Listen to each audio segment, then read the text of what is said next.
Okay, YouTube, welcome back to Rimworld with the Flying Phent. This is Alpha 7, episode number 10, and we're not even starting yet. I just wanted to fill you in on what's been going on. I have spent 2 hours, 2 hours, looking for a decent world for the type of base I want to build. And this is the thing with games like this, Dwarf Fortress as well. A lot of times they're really fun to kind of go in, you get what you get, and you have to make it work. And I enjoy doing that with Dwarf Fortress because I understand the mechanics of Dwarf Fortress fairly well. I think we've learned from my experiences here that I do not understand the mechanics of Rimworld. So I'm looking for a specific type of world to build my base on. A specific location, colony location. And we have been extremely lucky, I think, in the last several colonies that we built since I started this series, that we had farmland and geysers right near each other. Because for 2 hours, this is the type of world I found. Look at this. Tell me, do you see a geyser anywhere on this map? Anywhere. I mean, I realize they can be under mountains, but I don't live long enough to be able to dig out a mountain. But look at this. Do you see a geyser anywhere? Let alone near farmland. Do you see a geyser anywhere at all? I don't see any geysers. I don't see a single geyser. Not a single one. Now, I have had worlds generate, or locations on worlds that I've generated where I've had like a geyser, and then farmland, and big mountains in between them, and then a hill over. Like, with the idea of trying to build a specific type of world so that I can learn the mechanics and kind of demonstrate the type of world that I would like to make, it's taken me 2 hours, and I can't even find a world. Go back to the main menu. This is all I keep doing. I keep going in, I go new colony. Every now and then I'll create a new world because I get tired of looking at the same old world. But I'll pick a world, right? And I delete them when they're no more good. And I start looking around. I'm like, oh, these look okay. How about this? Maybe we'll get some friendly visitors to come. So then I pick a 300 by 300. I select the site. I've also installed this Prepare Carefully mod. I pick my preset. Start. I hop in. You can see I didn't even use all the points. And that's usually higher. It's usually between like 114 and 160. And then I hop in the world, I pause the game, and I look around, and I look for geysers. I mean, I love seeing these huge arable areas that I could grow on, but look at this. Do you see a geyser anywhere? I don't see a geyser. This is you can tell it's a different place. Where are the geysers? No geysers anywhere. So then I go back to main menu, confirm, I create a new colony. I've decided to use Phoebe Base Builder as well, by the way, in case you couldn't tell. I go into Rukba, I come in here, and I don't want to be near these people, they're not friendly. So then I go like, let's try way over here. I have not looked anywhere up on this side. Let's try this spot. I've never looked at this spot before. I have no idea what it's going to hold for us. Pick the bigger space, select the site, prepare carefully, pick my preset, next. See 142 points remaining now. And what do we get?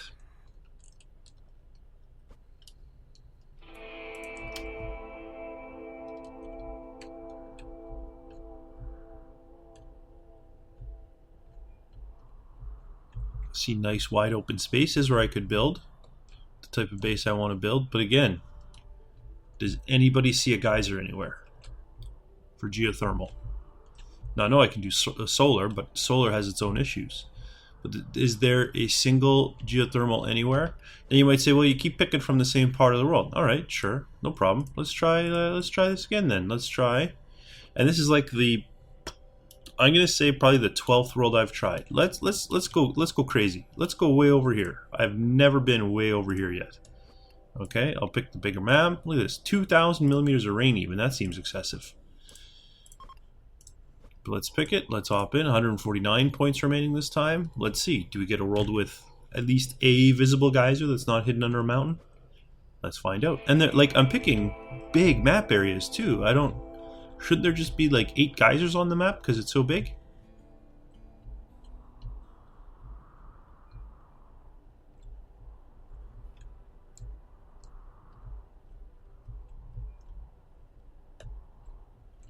And there you go, the whole edge of the map, not a single geyser.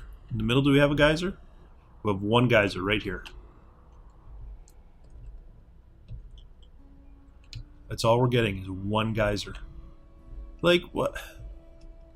How lucky were we in the last several playthroughs that just the first world I grabbed and the first colony I picked, bang, geyser. Like, there are no words to describe how frustrated I'm starting to feel now. It reminds me when I first started playing Dwarf Fortress, I had the same issue. I was looking for a specific spot, a specific type of thing to build what I wanted. And then you spend like days, literally days, trying to find it. Look, how are we even supposed to get that metal? So, I mean, I'm still going to try and find a good spot, but I just wanted to do this video to show kind of how unforgiving the world gen can be in this game if you're looking to do something specific. And it's one of my few complaints about Dwarf Fortress, and I would say it's one of my few complaints about this too. I mean, it's great, like I said, once you know the mechanics of the game, it's really fun to kind of take what you get. Even like in Dwarf Fortress, sometimes I'll kind of close my eyes, move the mouse somewhere. Here's where we're building our base, as long as it's not ocean, or and that can be a lot of fun. But if you're trying to learn the mechanics, that's horrendous. So yeah, I'll be back once I find a good world, but I just wanted to share my experience with trying to find one.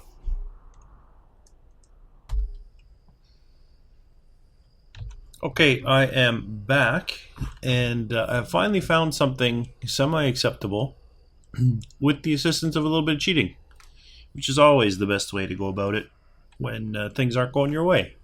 Something going wrong, just cheat. So I'll talk about the cheating in a moment. But first, I want to talk about my people. This particular layout that I used, as you can see, I used the Prepare Carefully mod. I tried not to do too much. I basically randomized until I had like some decent stats under shooting, social, and medicine, because that's what I wanted Virgil to be here. And then I just went in and changed his backstory and his adulthood. I didn't add anything to traits. Or remove anything. I felt that would be kind of too excessive. I also didn't add any extra resources. These are the default resources you start with. So I went ahead and I have one kind of warrior person, right? So he's my shooter, my recruiter, and my doctor. I have a backup doctor who also is enthusiastic about growing and cooking. Now, he doesn't have very good growing and cooking skills, but I don't think that's a big deal. Honestly, he'll skill them up quickly. He's also a good backup doctor, which is nice. And as you can see, not too bad at the shooting. I also, by the way, I did go in and change the passions around if they sucked. Like, I believe Virgil was like super passionate about like research, and I was like, no, you're going to be super passionate about medicine, my friend. I think is where he sat. So I did do some tweaking there. And then Blue here, Amy Roper. Again, didn't change anything. I was very happy to see she was industrious, but she started with high construction, high mining. Her growing, I think, was already at 6. Her shooting, I'm pretty sure, was at 6. I think she was passionate about crafting, and I moved it to shooting as well. Although I'm really going to focus on just having the one really good kind of marksman to deal with everything. So that's how I kind of laid out my people, right? So we got our warrior. In fact, I meant to rename them, and I forgot. I meant to rename them something that kind of would remind me who they are and what they do. But in any case, it shouldn't be too hard to remember, right? We have our marine here, our warrior. We have our cook and grower, and we have our builder type person. I've gone ahead and forbid everything, and I did some planning. This is where the cheating comes in. Again, there was not a single visible geyser on this map anywhere. And I mean, if you look, there's some pretty good open areas here. There's some nice farming area here. There's a nice farming area here. So what I did is I went ahead, I opened the development module. You get to that via options here, development mode, click that on, back to game. I turned on God mode. I went into here, and I went to place direct thing, to search for Steam Geyser, donk, and then I went click, and then over here somewhere click, just to randomly give myself at least 2. This one I put semi-close to this stuff. The other one I just kind of put semi-close to where I felt like I'd be building my village. It's not so close. It's not like I went dink dink, oh look, 2 Steam Geysers super close. That's awesome. I didn't want to make it too cheaty, but I wanted to have at least one geyser on the map near my village, my initial start. and then another geyser somewhere that's not a billion miles away. So I'm going to turn God mode off now. I'll go back to options. I'll turn off the development mode and back to the game. So I don't like doing that, but I felt like I didn't have a choice. I spent way too much time trying to get a decent world, and that's not really what the whole point was supposed to be. Okay, so we have a whole bunch of hauling jobs queued. Let's go ahead into orders. We're gonna have them chop down a whole bunch of wood, as is our normal start. I'm gonna have to go over into their skills here as well in a moment. And actually, let's chop down the wood in there as well. And then I want to go into, what else did I want to do? I want to get a guy hunting. All right. We want Virgil to start killing things.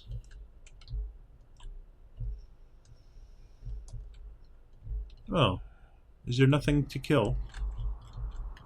Let's just try the tried and tested drag a huge square method. Wow, look at that. That's all that was there. It was this stuff up here. Well, they're wild boars though, which is good. But that's really... Okay, there's a few things over here. There is not a lot of wildlife. There we go. Okay. There we go. Alright, now Virgil's got some stuff to go kill. The grower has a grow zone set up that he can start working on. So I think we're all set. I just have to go ahead and tweak everything a little bit. Actually, I'm going to go back to manual. My Dwarf Fortress self tells me that I want to have maximum control over this stuff.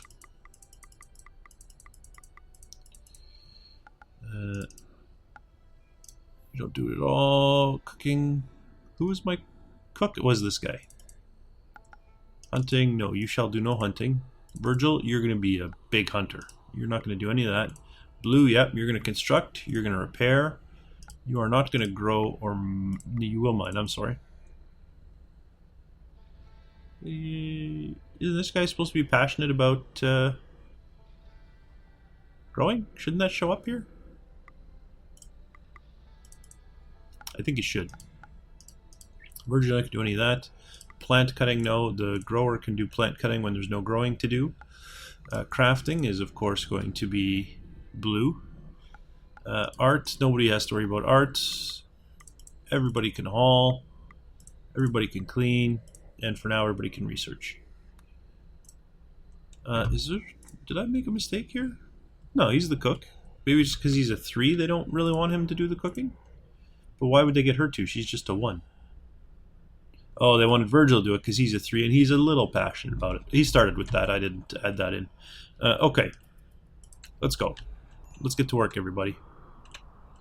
So it's going to take a while for them to do the hauling because it is their lowest priority and they all have other things to do. But I'm okay with that. Building is pretty high up, right? Yes, it is. So let's go ahead right off the bat and get some beds up. Furniture. Wood beds.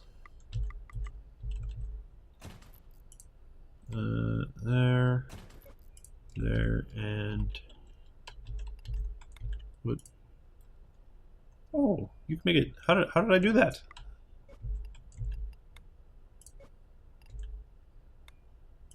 Oh, I see. R is a hotkey down here. I thought it was a modifier on what I had picked. I was like, you can do different mods of things? No, you can just use hotkeys. That's all.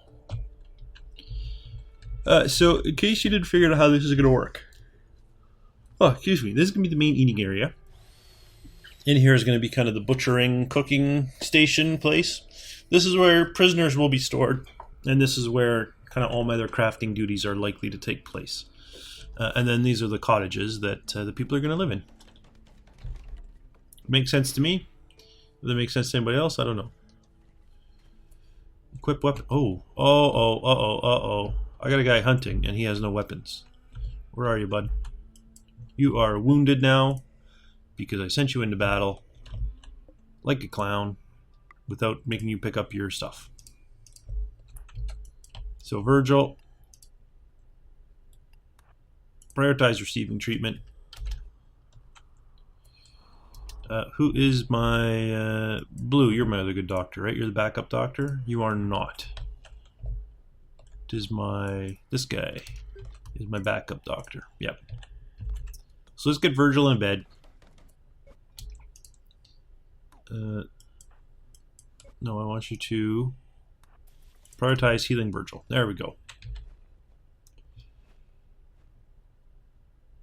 Oops. There's a good tip for you. Don't forget to give your person a gun before you send them out. Wow, 98% a good 98% chance of good quality. That's nice. Virgil, you're still wounded, right? Yeah, but you're all banished. Okay, so let's take care of this right away. Here's the rifle. Here you go. Equip the Lee Enfield. You want to eat? No. Come pick up a gun first, then you can eat. And blue, same for you. You want to eat, but come pick up a gun first. Where's the other gun? Over here. Alright, folk.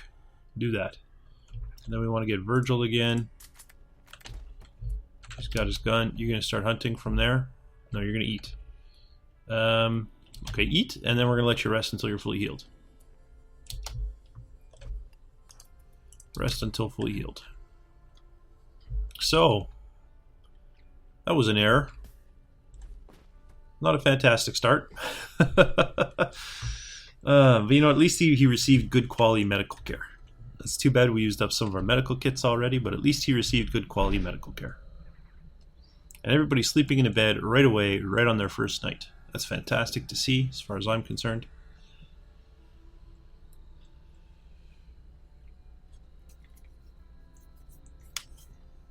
It just tells you how ridiculous Virgil is. He just rushed in. Actually, he doesn't even have a very good melee, does he? No, 5. I mean, it's not bad, but it's not great. Only a 7 is shooting, eh? Wow. We need you to get your shooting up there, bud. You got to be better than that.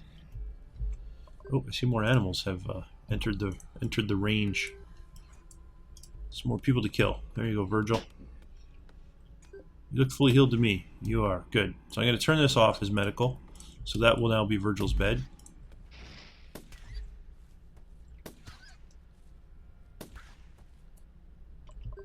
Okay, and right away, let's go ahead and zone our stockpile.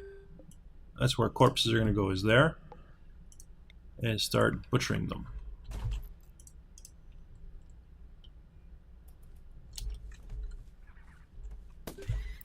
And of course this here I need to make a higher priority. This will be critical.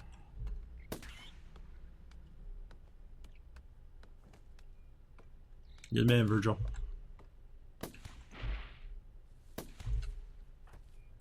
Masahiro, that name is way too hard for me to pronounce. Where do I go to rename you? Right here. Masahiro Snow.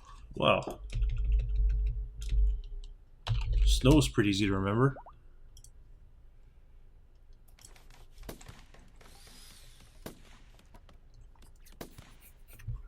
Okay, so the butcher table's made. Let's go ahead and set up our bills. Add bill. Butcher creature. I'm going to pause the game because I've already obviously screwed something up already. If you haven't spotted it, you will in a second when I mention it. No, I'm sorry. Butchering creatures we want to do forever. Do forever. Yeah, I set this up to be critical, but I didn't set it to only allow the animal corpses that we want to butcher.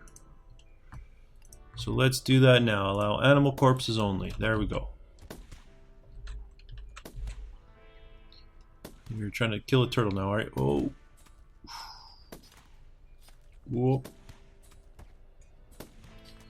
I always get a little nervous. Okay, now we need another stockpile for the cookable food. This will be the raw food. There we go. Foods, raw. Goes here.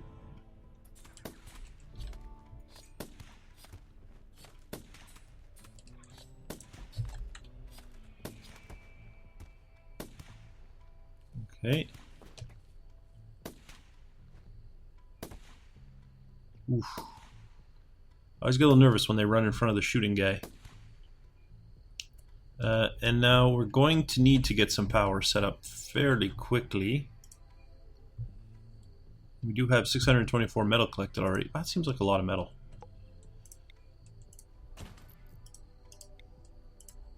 So I'm going to go ahead and put in the geothermal plus the solar. Actually, what if we did... I have an idea. I have an idea. I'm going to come back to planning for a second. What if...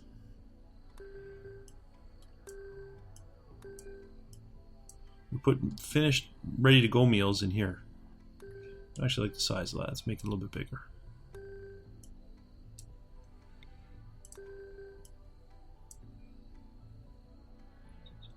I kind of want to make it bigger than that too. I know. I'm gonna put solar panel, and then another solar panel will go here, and that's how everything will get connected. Although it will also be connected through the wall, so that will be fine too. So I'm going to make it. Oh, I clicked in the wrong place. I'm going to make it this big.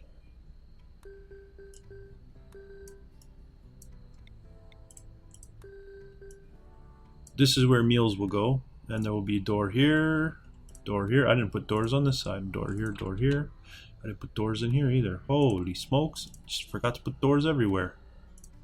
Nope. It will have to actually go here.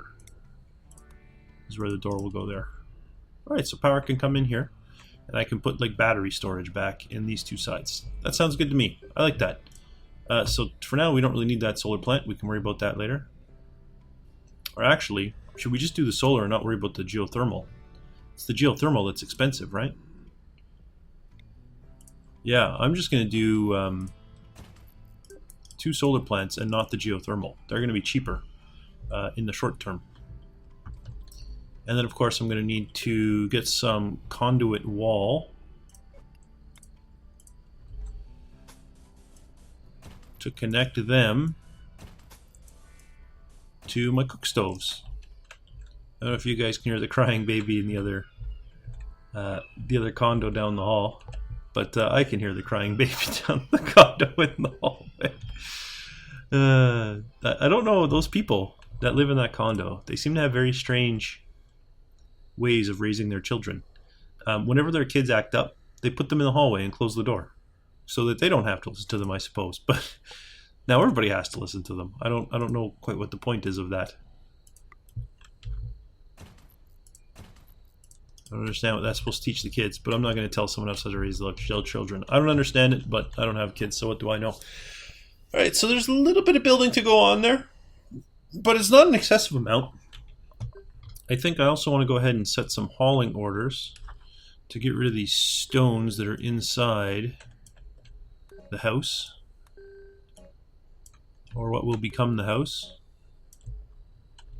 Okay, there's no stones here. Oh, there's this one here. So let's haul all that stuff out of the way. That one too. Nothing blocking the way there? No. Okay. So we have some growing going. We have our initial set of beds going. We got our hunter improving his skills already, so he'll be ready to defend.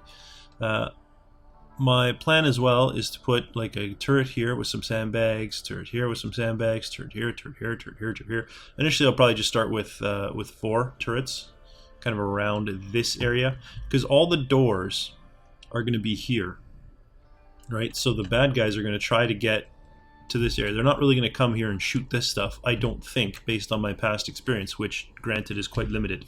So this should give us some protection. Also, in case you missed it in the earlier part of this episode, because we're using Phoebe Base Builder, I hope that makes it a little bit more... what's the word? I hope the game goes a little bit easier on me as well. But we'll find out in a future episode. For now, thanks for watching, and I'll see you next time.